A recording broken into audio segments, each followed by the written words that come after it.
इस समय हम मौजूद हैं पटना में और देश के सबसे बड़े नामी टीचर्स के कोचिंग के सामने हैं। खान सर का कोचिंग आपको नज़र आ रहा होगा, इसके बाहर हम खड़े हैं। कल इस जगह पर जो है बच्चे अपनी मांगों को लेकर रोड पर आए थे और आज की स्थिति आप देख सकते हैं कि बच्चों से ज़्यादा आपको प्रशासन के लोग नज़र आते हैं। आप इस तरफ घुमाएंगे तो भी आपको प्रशासन के लोग नज़र आएंगे, पीछे आप घुमाइए तो गाड़ी जो है आपको प्रशासन की नज़र आएगी, गश्त करते आपको प्रशासन के लोग नज़र आएंगे। बच्चों के सिर से ज़्यादा खाकी वर्दी नज़र आती है और ये सर का कोचिंग है जिसको जो है पूरी तरीके से बंद किया गया है और अंदर जो है वो भी प्रशासन के लोग ही नज़र आ रहे हैं। उसके अंदर भी जाने के लिए जो है आपको बाकायदा परमिशन लेना होगा। गेट पे आपको जो है वो प्रशासन के लोग खड़े नज़र आते हैं और ये इस पूरे इलाके को कहीं ना कहीं एक छोटी छावनी बनाई गई है ताकि बच्चे जो है वो रोड पर ना आ पाएँ। और रात में बताया गया कि रूम में जाकर प्रशासन जो है वो बच्चों से पूछताछ कर रही थी। कुछ बच्चों का आधार कार्ड वगैरह भी प्रशासन ने लिया है। जो बच्चे थोड़ा एक्टिव हैं इस मुद्दे पर, थोड़ा बढ़ चढ़ के बोल रहे हैं, उन सभी के आधार कार्ड तक जब्त किए गए हैं, ये सूत्रों से पता चला है। और अभी भी यहाँ पर जो है वो बच्चे हैं, लेकिन बच्चे जो है कुछ बोल नहीं रहे क्योंकि प्रशासन जो यहाँ पर काफ़ी बड़ी संख्या में है और यहाँ पर लड़कियाँ भी हैं। आप लोग किस चीज़ की तैयारी करती हैं? नाजिया, क्यों भाग रहे हैं आप लोग? हम लोग क्लास का इंक्वायरी करने आए हैं। अच्छा, किस चीज़ की तैयारी करनी है? दरोगा क्लियरिंग करने आए हैं। दरोगा की। और अभी ये जो प्रोटेस्ट हो रहा है उसको आप लोग कैसे देखते हैं? अभी तो फिलहाल हम लोग मतलब अभी जस्ट आए ही, हम लोग को भी कोई नॉलेज सोशल मीडिया पे एक्टिव नहीं है क्या? नहीं, एक्टिव है बट उतना अभी सेल्फ स्टडी पे अपना ध्यान देते हैं तो इसीलिए। तो ये जो इलाका है यहाँ पर लोग बता रहे हैं कि बच्चे जो है वो 5000 से अधिक संख्या में आए थे अपनी मांगों को लेकर कि ये सीट बहुत कम आई है। ये सब जानकारी है आपको? नहीं, कोई नॉलेज नहीं है, सॉरी। तो ये जो इलाका है आप अभी देख पा रहे होंगे, ये पूरा इलाका एक तरीके से पुलिस इसकी पूरी निगरानी में है, पुलिस की निगरानी में है। आपको अगल बगल आपको खाकी वर्दी के लोग ही नज़र आते हैं। एक छोटी छावनी है यहाँ पर कि बच्चे जो है वो अपनी मांगों को लेकर जो है वो रोडों पर ना निकल पाएँ। कल जो है काफ़ी जो है वो लाठीचार्ज भी हुआ था बच्चों के ऊपर। अभी हम कुछ और बच्चों से बात करेंगे और इसीलिए हम यहाँ पटना में मौजूद भी हैं और प्रशासन जो है वो काफ़ी अधिक संख्या में है। तो आप लोगों को डर लग रहा है कि प्रशासन जो है वो पूरी एक छावनी बनाया हुआ है और यहाँ पर गश्त भी प्रशासन ज़्यादा कर रहा है? डर तो है मैम, डर तो बिल्कुल रहेगी ना, क्योंकि हम लोग भी यहाँ से थे। आप लोग कल हम आए थे, बस आते आते लेट हो गया, तब तक आप लोग चले गए। कल हम लोग हमारी टीम थी, देखिए इनका चेहरा पहचानिए, ये थे नहीं यहाँ पे। कल देखे नहीं हम लोग को कैसे दौड़ा के मार रहे थे। सैदपुर में आपके साथ हम लाठी खाए हैं, जो पीछे वहाँ पे लड़ाई हुआ था वहाँ पे हम लाठी खाए हैं। कल वहाँ पे कारगिल चौक पे जो लड़ाई वहाँ पे भी हम मौजूद थे, कैसे मारा जा रहा था बेरहम। अरे भैया पहले लगा देते हैं। आप देखिए हर कोचिंग में जाके पुलिस प्रशासन को भर दिए हैं, हम लोग क्या करेंगे सर? सारी कोचिंग बंद कर दी। सारे कोचिंग को बंद कर दिए हम लोग, अब क्या करेंगे? मानसिक गुलाम हो चुके हैं हम लोग बस, और क्या कर सकते हैं? रास्ता छोड़ दीजिए, क्या पता यहाँ पे भी प्रशासन जो है वो लाठीचार्ज कर दे तो आपकी वजह हम लोग को भी मिल जाएगा। क्या कह रहे हैं कि सारी कोचिंग भी बंद कर दी गई है, आप लोग पढ़ भी नहीं पा रहे? कुछ नहीं कर रहे हैं मैम, 10 दिन से कोई पढ़ाई लिखाई हम लोग का नहीं चल रहा है। पुलिस छावनी में तब्दील हो गई, जहाँ विद्यार्थी रहा करते थे, पढ़ाई लिखाई करते थे, आज यहाँ हम लोग को डराने के लिए पुलिस छावनी में तब्दील हो गई मुसलमपुर। कहना चाह रहे हैं कि कहते हैं कि 3.5 लाख वैकेंसी है खाली राज्यसभा या लोकसभा में, तो 5696 कहाँ का जायज है? और हम लोग 3 दिन से प्रदर्शन कर रहे हैं, तो कल जा करके लाठीचार्ज किए। जो डीएसपी जो यहाँ का अरुण कुमार सिंह है, अशोक कुमार जो है, वो क्यों हम लोग पर अन्याय कर रहे हैं? मतलब हम लोग गलत कहीं से भी कर रहे हैं तो बताइए। हम ही खुद वहाँ पर प्रोटेस्ट कर रहे हैं और लड़का सब भी कर रहे हैं। उस दिन भी देख रहे थे कि चिन्हित किया जा रहा था और इतना चिन्हित फोटो ले के चिन्हित करके नाम लिख के रात गए हैं पुलिस। सबके रूम में जा जाए? Yes ma'am. किनका फोटो ले रहे थे? किन स्टूडेंट का फोटो ले के नाम लिख के हर लॉज में घुस के नाम लिख के गए थे। रात हम लोग को डरा धमका दिए, बोला कि आज के बाद कोई प्रोटेस्ट नहीं करेगा, डरा धमका दिया। और सुबह से ही पुलिस हर कोचिंग में अपना सरकार को जब 5696 पहुंचाइए ना, 50 को पुलिस के जाकर कोचिंग में, मतलब 50 को पुलिस हम पता करने गए थे क्लास खुलेगा कि नहीं खुलेगा, का आंदोलन होगा, तो सारा पुलिस भगा दिया, बोला भागो, अभी कोई क्लास कोई आंदोलन नहीं होगा, भागो रूम भागो, सब भगा दिया। अभी ये पूरा एरिया जो है मैम स्टूडेंट का हब है, लेकिन ये 2-3 दिन में ये मतलब पुलिस छावनी बन चुकी है। आप आई होंगी तो हर मोड़ पे आपको 50-60 पुलिस दिखाई दिया होगा। स्टूडेंट का पढ़ाई आपको बता देना चाहते हैं, हम लोग 3 दिन से किया, मतलब कि जब से 5,000 का नोटिफिकेशन आया है तब से हम लोग भरपेट खाना नहीं खा पा रहे हैं, टेंशन में। अब क्या करेंगे? हम लोग कॉपी किताब में अपना जीवन व्यतीत कर दिए हैं और 2018 से हम पटना रह रहे हैं। गार्जियन किस तरह से मतलब कि हम लोग खाजल, हम लोग क्या बोले, आँख से आंसू आता है। घर जाते हैं, पिता की स्थिति नहीं देख पाते हम लोग। क्या बोले, पिताजी जमीन बेच कर हमको यहाँ पटना रख रहे हैं। किस लिए, कौन उम्मीद से? भाजपा को हमने वोट दिया था, हमारे पिताजी कभी भाजपा को वोट नहीं देते थे, हमने उनको प्रेस किया, समझाया पिताजी भाजपा को वोट दीजिए, मेरा भविष्य बदलेगा, मेरा पिताजी आप लोग का दिन बदल जाएगा। वो पिताजी क्या, हम अब क्या बोले उनको? हम मतलब आप समझ सकते हैं भावनाओं को, मतलब नहीं छठ मनाते नहीं त्यौहार में, अपनी बहन की शादी में हम घर नहीं गए, मेरी सगी बहन का शादी हो तो घर नहीं गए, मेरा एग्जाम आने वाला एग्जाम की तैयारी करेंगे, घर इसलिए गए थे बहन का शादी था, मेरे पिताजी जमीन बेचकर, इस चीज़ को हम जब सुने मेरे पिताजी जमीन बेचे हैं बहन की शादी के लिए, हम उससे शादी अटेंड नहीं किए, पिताजी माताजी और बहुत सारे संबंधी लोग एक करते रहे कि आइए कम से कम शादी में आ जाओ, शादी नहीं गए हम लोग कि नहीं, मतलब कि अरे कम से कम पढ़ लेंगे, जो 2-4 नंबर से पिछड़ रहे थे इस बार नहीं पिछड़ेंगे हम लोग। इन सरकार का नियत देखिए क्या है, क्या मतलब अब हम भूल कर भी हाथ जोड़ते सभी भाइयों बहनों से, आप कोई भी जात का हो कोई भी धर्म का हो, भाजपा को भूल कर वोट नहीं कीजिए, एक गलती हम लोग का हुआ है और हम कसम खाते हैं अब जिंदगी में कहीं वोट नहीं देंगे भाजपा को। एक अटल बिहारी वाजपेयी जी आए थे, सभी लोग का पेंशन बंद किए थे, एक माननीय मोदी जी आए, हम लोग का नौकरी बंद कर रहे, कहाँ जाएंगे हम लोग? उम्र इतना हो गया कि हम लोग अब फॉर्म भी नहीं भर सकते, उम्र लास्ट उम्र 28 साल हो गया, उसके बाद एलपी का फॉर्म नहीं भर सकते मैम, और 28 साल उम्र हो गया, बताइए कभी खेत में काम नहीं करते, हाथ कम करके कुदाली चला पाएंगे, मजदूरी कर नहीं पाएंगे, क्या करेंगे? 10 साल 15 साल पहले सरकार बोलते थे कि नौकरी नहीं देंगे, तो हम लोग, मेरे पिताजी बचपन से ही हम लोग को काम में लगा देते, हम लोग कठिन मेहनत करना शुरू कर देते, हम लोग क्लब नहीं चला। बुला रहे हैं क्या आप लोगों को, क्या जाइए अब रंग दिए तैयारी करने के लिए? नहीं, पिताजी बोले कि पिताजी को हम लोग से एक आस है, हम पे उन्होंने खर्च किया, हमें उनका मतलब सपना पूरा करना ये है। हमारे पिताजी को ना बानिया डानी है नहीं, किस तरह से दिन चल रहा है, किस तरह से घर चल रहा है। कितने साल से रह के यहाँ पे तैयारी? हम 2017 में पटना आए थे मैम, और कुछ दिन पहले वैकेंसी का रिजल्ट हुआ, बट मेरिट किस तरह मेरिट नहीं लगा, छठ जा रहे थे, 1 नंबर 2 नंबर छठ जा रहे थे, उम्मीद लगाकर हम लोग लगे थे इस बार तो अगला बार तो निकल ही जाएंगे।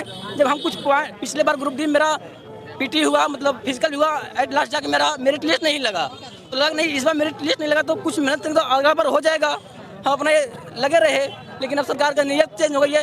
यही भाजपा सरकार जो मोदी जी आए तो क्या बोले थे कि हर साल हम 2 करोड़ रोजगार देंगे, बोली थी, आप लोग भी चलाए थे 2 करोड़ रोजगार, लेकिन आज जब देखा जाए तो हर साल 2000 बेरोजगारी अभी चरम सीमा पे है। अभी 19 के बाद आरआरबी एक भी वैकेंसी नहीं निकाला, और 2024 में निकाला, वो भी 5000 वैकेंसी निकाला, और 5000 में स्टूडेंट क्या करेंगे? पटना में 20 लाख से अधिक स्टूडेंट तैयारी करते हैं, और 5 लाख में हम लोग क्या कर पाएंगे बताइए? अगर सरकार हम लोग के नहीं सुनेगी तो क्या? पापा पटना के लिए 5 लाख थोड़ी आया है, वो पूरे देश के लिए आया, लेकिन पटना में प्रॉपर 20 लाख से स्टूडेंट ज्यादा, सिर्फ पटना में वैकेंसी, पटना में 38 है और मुजफ्फरपुर में 38 है, और ऑल इंडिया में देखा जाए ना तो अपना पटना और मुजफ्फरपुर में, हमको लग रहा है मोदी जी जानते हैं कि बिहार का युवा और बिहार में तैयारी करता है, पटना में रेलवे का, इसीलिए इस वजह से कहीं कम दिए होंगे यहाँ पे, हमें तो यही लगता है। बिहार के युवा को साफ देख नहीं चाहते हैं मोदी जी, एकदम नहीं देख चाहते। आज देख लीजिए, कल हम लोग शांति तरीके से प्रदर्शन कर रहे थे, तो क्या जरूरी है लाठीचार्ज करना हम लोग पर? एक हमारे अशोक कुमार सिन्हा जी जो डीएसपी है, एक स्टूडेंट कितना तरीके से मार रहे हैं, मेरे एक दोस्त है, 10 लाठी से ऊपर ज्यादा मारे हैं सर उनको, क्या करेंगे? वो अहिंसा तरीका से कर रहे हैं, तो हम लोग क्या करें? अब शांति तरीके से अपना मांग भी नहीं रख सकते, तो कैसे रखेंगे बताइए? ज्यादा लग गई है क्या? चोट ज्यादा लगा है, बहुत ज्यादा लगा है उसका। अब क्या करिएगा? आदमी मर जाएगा तो क्या करेगा? हम अब अगर 5696 पोस्ट देना था अश्विनी वैष्णव जी को, तो 2018 में बोल देते हैं कि आप लोग समझ लीजिए 2024 में 5696 पोस्ट आएगा, उसी हिसाब से हम लोग तैयारी करते हैं अपना। हम जमीन बेच कर ITI किए हैं अभी, आप बताइए हम जमीन ले पाएंगे कभी? मेरा आशा यही था कि हम ITI कर रहे हैं, जमीन बेचकर नौकरी लगेगा, हम उससे ज्यादा कुछ कर पाएंगे जीवन में। क्या आप कुछ करेंगे? अब यही रेल मंत्री अश्विनी वैष्णव आज से 4 महीना पहले संसद में बोले थे कि अगस्त में लगभग कि सीट जो है रेलवे में लगभग 3 लाख सीट पोस्ट खाली है, और वही अभी 4 महीना के बाद कितना पोस्ट दिए हैं हम लोग के बीच? 5000, तो 3 लाख कहाँ और कहाँ 5000, तो अभी बोल रहे हैं सीट खाली नहीं है। तो अब हम लोग कल हम लोग अहिंसक रूप से प्रदर्शन किए थे, कहीं कुछ हिंसा नहीं किए थे, और हम लोग कारगिल चौक पे जैसे पहुंचे, हम लोग शांतिपूर्वक बैठ के हम लोग आंदोलन कर रहे थे। उतने बीच में एक वो जो डीएसपी अशोक सिंह है, वो आए, उधर से अचानक हम लोग पे लाठीचार्ज कर दिया, उसमें सैकड़ों स्टूडेंट घायल हो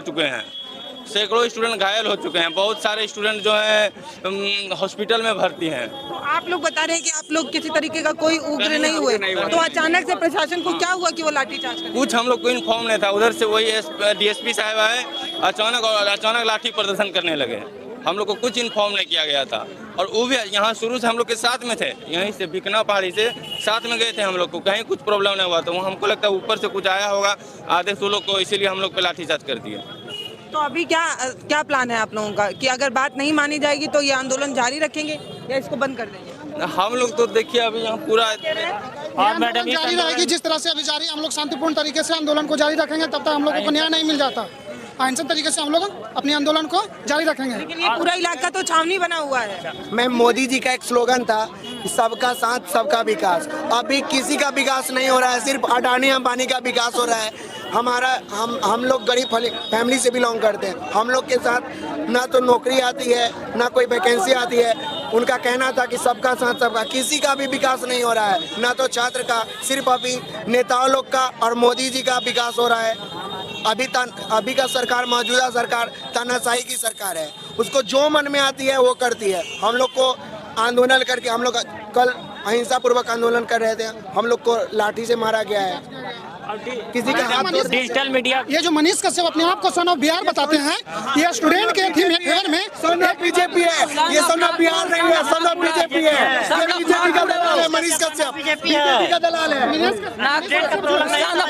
नागपुर वो RSS का दल्ला है, युवा का मसीहा है। तो कहाँ गए वो अभी? हमको लगता है कि अब राजा का बेटा राजा नहीं बनेगा, जो जरूरतमंद है वो राजा बनेगा। ये जरूरतमंद खड़े हैं। और एक मिनट रुके भैया, एक मिनट रुके। एक सवाल है मेरा, जो ये कहा करते थे कि अब राजा का बेटा राजा नहीं बनेगा, जो जरूरतमंद है वो राजा बनेगा। तो आज जरूरतमंद सड़कों पर हैं और साहब आप कहाँ हैं, यही पूछना चाहती हूँ मैं। खुद अपने आप को राजा बनने के लिए मोदी के चरणों में चले गए हैं। वो चाहते हैं कि मुझे राजा बनाया जाए, सीट लेने के लिए वो खुद को अपने उनमें समर्पित हो गए हैं मोदी के फेवर में।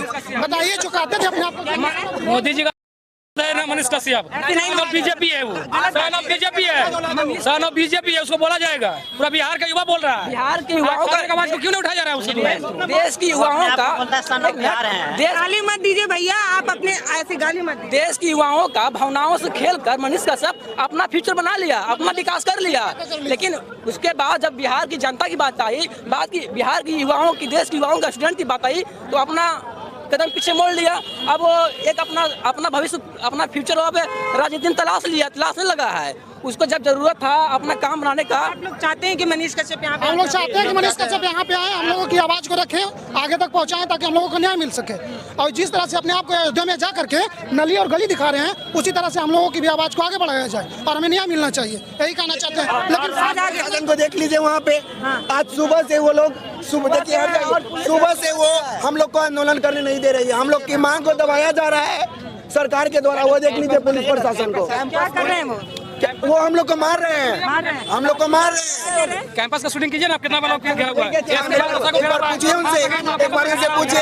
पूरा का पूरा सुबह से ही मुसलमपुर हाट पूरा सील है। जहाँ कोचिंग है वहाँ पे कम से कम 50+ पुलिस बैठे हुए हैं, ताकि स्टूडेंट को आवाज नहीं उठाने देंगे। हम लोग यही चाह रहे हैं। हम लोग जो घर से आते हैं यही सोच के आते हैं कि हम लोग के टीचर के भरोसे पढ़ेंगे, टीचर पढ़ाते हैं, टीचर जो पढ़ाएंगे हम लोग उसी से अपना नौकरी प्राप्त करेंगे। टीचर के बदौलत आते हैं और सरकार के आगे सब टीचर को दबा दिया, डरा दिया, धमका दिया। आप लोग एक आवाज नहीं उठाएंगे, जिसके कारण टीचर अपना डर से नहीं आ रहे हैं सामने। वो जानते हैं हम नौकरी करने आए थे, आंदोलन क्यों कर रहे हैं? आंदोलन इसलिए कर रहे हैं कि आप लोग नौकरी पाने आए थे ना, तो आंदोलन क्यों कर रहे हैं? नौकरी नहीं, वैकेंसी नहीं तो नौकरी कैसे मिलेगी? तैयारी करें, तैयारी के लिए वैकेंसी चाहिए, वैकेंसी मिलेगी नहीं तो हम लोग पढ़ाई करके क्या कैसे नौकरी मिलेगी? से क्या होगा जब उस अनुसार हमारा जो काम नहीं मिलेगा? हम लोग का कोई शौक नहीं। अब आपका बहुत बहुत धन्यवाद करना चाहते हैं कि डिजिटल मीडिया के थ्रू ही पूरा देश तक आवाज आप लोग उठा रहे हैं। आज गोदी मीडिया यहाँ पे नहीं है और जितना भी बड़े बड़े चैनल है नहीं, आप जैसे छोटे छोटे चैनल आज इतना लेवल तक क्रांति देश में लाए हैं। इसके लिए आप लोग बहुत बहुत धन्यवाद बोलना चाहेंगे। मैं कह रही हूँ भैया, मंदिर बन गया है, जाइए वहाँ नौकरी मांगिए, वहाँ नौकरी मांगिए। मंदिर बन गया, फूल बेचेंगे मंदिर पर जाके। मोदी जी मंदिर बनवाए हैं, वहाँ पे मोदी जी मंदिर बनवाए। हम यही कहने वैकेंसी मंदिर में है, राम मंदिर में नारियल बेचने का वैकेंसी निकला, नारियल बेचेंगे। हम यही कहेंगे, टीका लगाएंगे। हम बिहार का स्टूडेंट जाके टीका लगाएंगे, नारियल बेचेंगे वहाँ जाके। क्या बेचेंगे? चुनी बेचेंगे। बड़ा मुद्दा तो यही था ना, बड़ा मुद्दा तो यही था कि बिल्कुल मैडम, पीछे बोल के भाग जा रहे हैं। हम मंदिर जाने को तैयार है। अमित शाह का बेटा मंदिर है, तो क्या किया है? एक ओवर में क्वालिफिकेशन था उसके पास क्या एजुकेशन था, क्रिकेट का क्या जानकारी था उसके पास, क्वालिफिकेशन उसका क्या है? हम दावे बीसीसीआई का सेक्रेटरी बना दिया गया उसको डायरेक्ट। हम दावे के साथ कह सकते हैं कि किसी बोलेंगे गोरों से हम लड़ेंगे चोरों से, हम दावे के साथ। मोदी तेरी तानाशाही नहीं चलेगी, मोदी तेरी हिटलरगिरी नहीं चलेगी। बच्चे हैं जो अपनी मांग को लेकर सड़कों पर हैं और प्रशासन कहीं ना कहीं पूरी तरीके से तैयार है और हाथ को बांध कर खड़ा है और वो चाहता है कि ये बच्चे उग्र हो और प्रशासन जो है एक बार पुलिस को देखा ये लोग नहीं करने दे रहा है कुछ भी। इतना कल मारा है बच्चा को, हाथ फोड़ दिया है पूरा मार के। और हम कहना चाह रहे हैं हर एक साल वैकेंसी नहीं दे, 3 साल पर ही दे रहे, 4 साल पर दे, लेकिन भरपूर दे। जैसे 6 साल हो गया है ना, तो 6 साल पे प्रशासन जो है वो पूरी तरीके से एक्टिव है और जितने पुलिसकर्मी मैम छात्रों पे लाठी चला है, हम लोग जा रहे हैं। जितने पुलिसकर्मी प्रशासन जो है जब आगे बढ़ता है तो बच्चे जो है वो कैसे डर जाते हैं और प्रशासन जो है एक तरीके से शांति बनाने की कोशिश कर रहा है। उसको इस बात का डर है कि बच्चे जो है वो कमरों से बाहर जब निकलेंगे और रोड जो है वो जाम करेंगे तो इससे शांति व्यवस्था जो है वो कहीं ना कहीं परेशानी में आ सकती है। इसलिए ये पूरा इलाका जो है वो एक तरीके से छावनी में बना हुआ है और ये लोग अपनी पूरी ड्यूटी कर रहे हैं कि बच्चे जो है वो अपनी बात ना रखें और रोडों पर ना आए, लेकिन बच्चे जो है वो तब भी आ रहे हैं। और जो थोड़ी मोड़ी संख्या में जो बच्चे आ रहे हैं वो जब जुट बना रहे, देखिए वहाँ पर बच्चे बात कर रहे हैं तो प्रशासन देखिए कैसे लाठी लेकर वहाँ खड़ा है, क्योंकि वहाँ पर कुछ मीडिया पत्रकार वहाँ पे मौजूद हैं जो उन बच्चों की बात सुनने आए हैं। तो प्रशासन जो है वो एक तरीके से वहाँ पर दबाव बनाने की कोशिश कर रहा है। तो ये कैसे इतने पुलिस लोग कहाँ से आ गए बताइए। सुनो, चलिए हम पटना के उस जगह पर हैं जहाँ पर युवाओं का सबसे बड़ा गढ़ माना जाता है। कहते हैं कि यहाँ पर सबसे ज़्यादा बच्चे आते हैं, तैयारी करने आते हैं और यहाँ पर आपको हर जगह कोचिंग ही कोचिंग नज़र आएगी। सबसे बड़ी कोचिंग तो वहीं पे खड़ी है, खान सर की कोचिंग। और उसी के बाहर जो बच्चे, जो चुनिंदा बच्चे यहाँ पर आ पाएँ अपनी बात रखने के लिए, उनको जो है वो कहीं उग्र ना हो जाएं बच्चे जो है, इसलिए प्रशासन जो है वो पूरी तरीके से मुस्तैद है। बच्चों को संभालने के लिए प्रशासन जो है अपनी ड्यूटी पर लगा हुआ है। देखिए यहाँ पर एक चाचा भी हैं, खड़े हैं, अपनी ड्यूटी कर रहे हैं। तो हम यहाँ पर बच्चों की बात सुनने आए थे। नमस्ते, मैं पल्लवी हूँ, आप भारत एक नई सोच देख रहे हैं।